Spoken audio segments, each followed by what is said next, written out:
बिस्मिल्लाहिर्रहमानिर्रहीम। प्यारे व्यूवर्स, कैसे हैं आप? मैं हूं डॉक्टर सोहेल और आप देख रहे हैं मेरा YouTube channel healthy life with doctor Sohail. उम्मीद है कि आप सब खैर खैरियत से होंगे। प्यारे व्यूवर्स, आज फिर एक नई मुफीद और मालूमाती वीडियो के साथ आपकी खिदमत में हाजिर हुए हैं।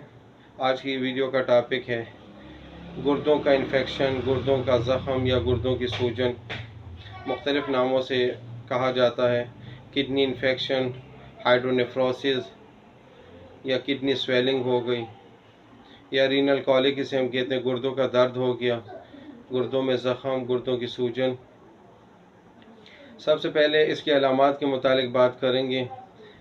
कैसे हमें पता चलेगा कि हमारे गुर्दों में ज़ख़म है या गुर्दों में सूजन है? ठीक है ना।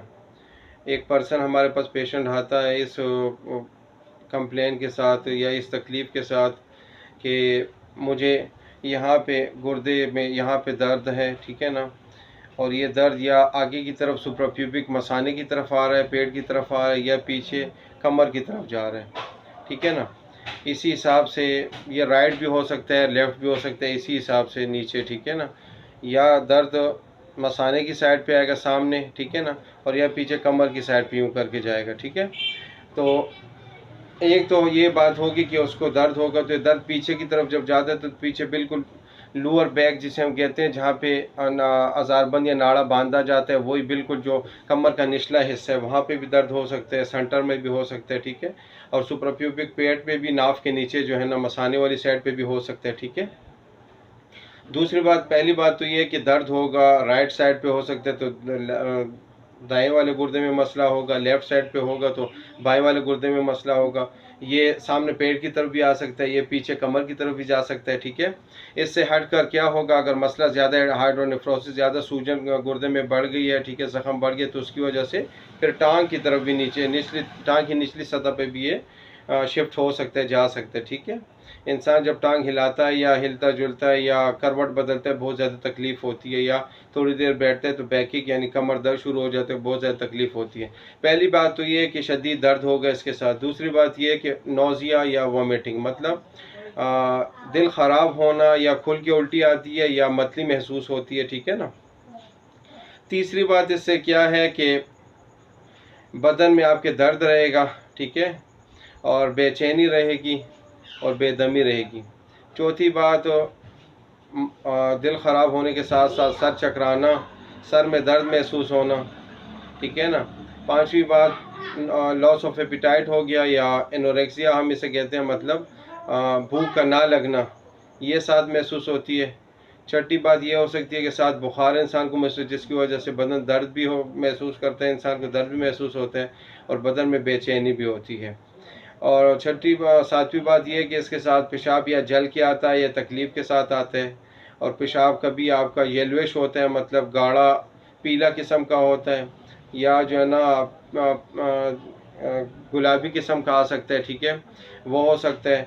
और या उससे हट कर जो है ना पेशाब में जलन के साथ साथ खून आता है, या जो है ना पेशाब में आपको पीप सी महसूस हो सकती है, ठीक है। तो ये बातें थी, अलामात होगी उसकी। अब अलामात के बाद बात होती है कि भाई इसकी इन्वेस्टिगेशन कैसे करेंगे। तो इस इन्वेस्टिगेशन में सबसे पहली चीज़ अब हम करते हैं, ठीक है, वो यूरिन आरी है, ठीक है, और साथ सीबीसी टेस्ट किया जाता है। यूरिन आरी में हम यूरिन रूटीन एग्जामिनेशन टेस्ट, और सिंपल होता है, आप किसी भी लेबॉरेटरी में जाके आके मैं पेशाब का टेस्ट करवाना चाह रहा हूँ, तो यूरिन आरी हम उसे कहते हैं, मेडिकल टर्मिनोलॉजी में यूरिन रूटीन एग्जामिनेशन। तो उसमें हम देखते हैं कि आरबीसी है कि नहीं है, या मतलब blood cell, red blood cell है कि नहीं है। दूसरा, उसमें जो है ना एपिथेलियल सेल, मतलब ज़ख़म शो करते हैं।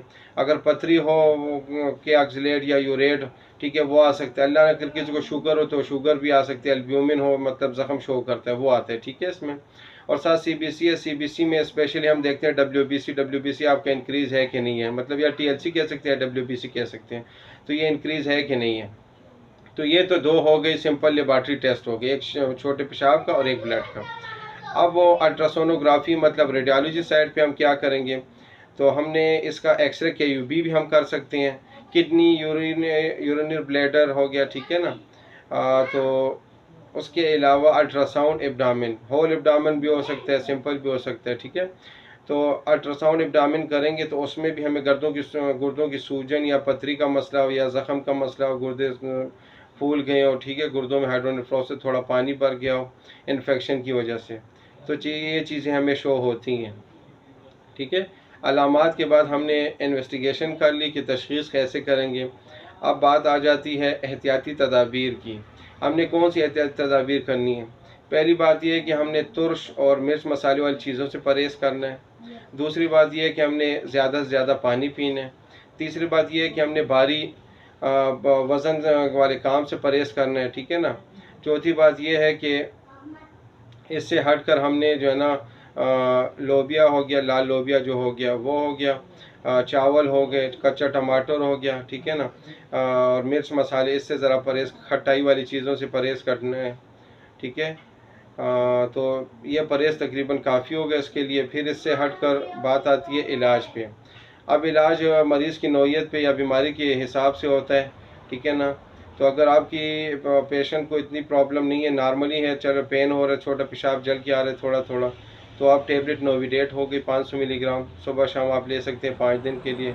साथ सिरप सिट्राल का 2-2 चम्मच दिन में 3 दफ़ा। और तीसरी मेडिसिन है साथ सिट्रोसोडा साशे, 1 साशे सुबह 1 साशे शाम। हाफ़ गिलास पानी में पिए और हाफ़ गिलास आपने सिंपल वाटर, फिर मतलब सिंपल पानी, आपने सादा पानी इसके बाद पीना है, ठीक है। तो नॉर्मल केसेस के लिए मेडिसिन आपकी काफ़ी है। नोविडेट लेना चाहें, सिफिक्ज़ाइम, मेथ्लसीब, बुश, केरेसिप, मैक्सपान, ये चीज़ें लेना चाहें, कोई मसला नहीं। सेट्राल का या फिट्राल का सिरप हो गया, और साशे में आप सिट्रोसोडा भी ले सकते हैं, क्रानमैक्स या एबोक्रान भी आप ले सकते हैं। सुबह 1 साशे और 1 शाम को आप ले सकते हैं 5 दिन, या मरीज़ की नौइयत के 10 दिन भी आप ले सकते हैं। अगर मसला ज़्यादा होता है तो फिर ठीक है, इसके साथ साथ आप वरीन टेबलेट 50 मिलीग्राम सुबह शाम होगी, नोस्पा 4 टेबलेट जो है ना सुबह शाम 1-1 टेबलेट होगी 5 दिन के लिए, और पानी ज़्यादा से ज़्यादा पीना है। अब अगर मरीज़ की शिद्दत ज़्यादा होती है, मर्ज़ की शिद्दत ज़्यादा होती है, तो फिर आप इंजेक्शन जो आपको स्क्रीन पे भी इंशाल्लाह हम रिटर्न फॉर्म में आ जाएगा, स्क्रीन पे भी आपको दिखा देंगे, उसकी डोज भी दिखा देंगे, ठीक है ना। आप पढ़ कर लिख भी सकते हैं और अपने पास सेव भी कर सकते हैं। तो इंजेक्शन सेफ्जोन है 1 ग्राम, 1 सुबह 1 शाम। एज के हिसाब से अगर 20, 22, 23 साल तक है तो ठीक है, 1 इंजेक्शन काफ़ी है दिन में।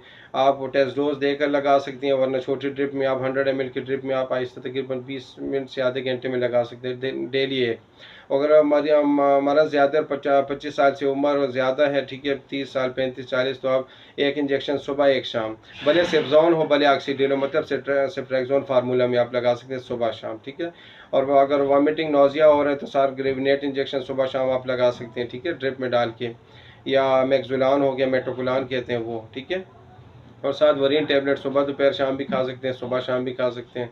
बड़ी उम्र में वरीन एसआर सुबह शाम खा सकते हैं। इसी तरह टेबलेट नोस्पा हो गई सुबह शाम, नोस्पा 4। कम उम्र तकरीबन 14-15 साल से लेकर 20-25 साल नॉर्मल नोस्पा ठीक है। 25 साल से ऊपर नोस्पा 4 एक सुबह 1 शाम ले सकते हैं, या स्पार्टिक्स टेबलेट 1 सुबह 1 शाम ले सकते हैं साथ। और तीसरी चीज़ है सेट्राल का या फेड्राल का आप ले सकते हैं, 2-2 चम्मच सुबह दोपहर शाम 1 गिलास पानी में डाल के। और क्रानमैक्स हो गई या एबोक्रान साशे हो गई या सिट्रोसोडा साशे, ये भी आधे गिलास या 1 गिलास पानी में सुबह शाम आप पी सकते हैं। पानी का इंटेक मतलब ज़्यादा से ज़्यादा पानी पीना है, ठीक है।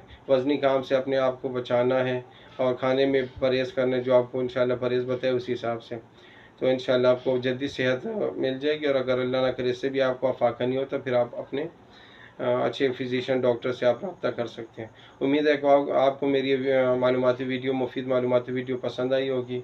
और अगर आपको मेरी वीडियो पसंद आती है तो आप चैनल को सब्सक्राइब करना ना भूलिएगा, वीडियो को लाइक करें, कमेंट्स करें, और अपनी कीमती आरा से ज़रूर आगाह करें, और अपने दोस्तों और अहबाब से ज़रूर शेयर करें, और अपनी ढेर सारी दुआओं में याद रखें। अल्लाह हम सब का हामी और नासिर है।